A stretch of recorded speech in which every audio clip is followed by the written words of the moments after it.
ভালোভাবে নেড়ে চেড়ে তারপরে আমরা অ্যাড করব আদা, রসুন, পেঁয়াজ, মরিচ বাটা।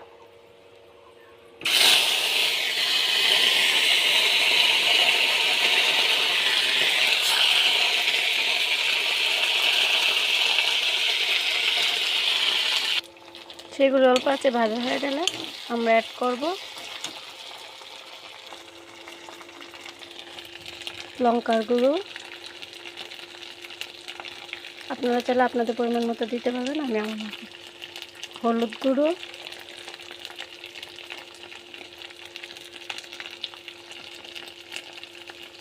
জিরা ধনিয়া গুঁড়ো আমি মিক্স করে নিয়েছি, আপনারা চাইলে আলাদা আলাদা দিতে পারবেন।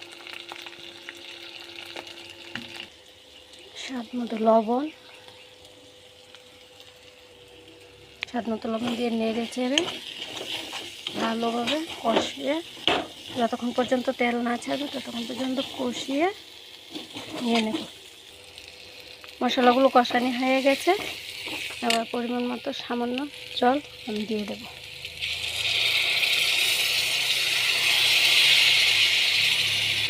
দিয়ে ভালোভাবে নেড়ে চেড়ে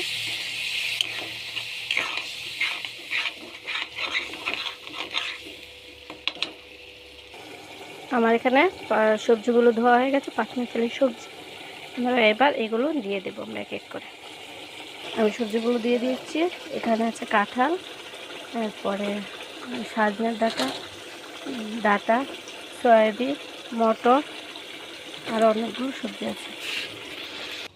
সবজিগুলো দিয়ে ভালোভাবে নেড়ে চেড়ে দিয়ে দেব।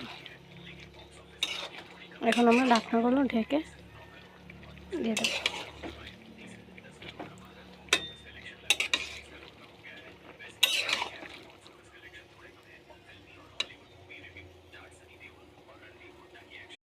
এবারে আমরা দিয়ে দেব ধনিয়া পাতাগুলো।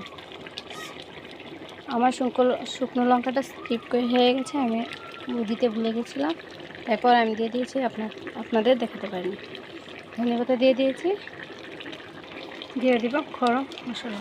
আপনারা চাইলে দিতেও পারে, নাও দিতে পারে, আমি দিয়ে দিয়েছি। গরম মশলাগুলো দিয়ে এইভাবে নেড়ে চেড়ে নামিয়ে নেব। আমার পাঁচমিশালি সবজি হয়ে গেছে।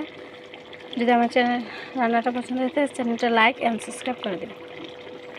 থ্যাংক ইউ, ধন্যবাদ।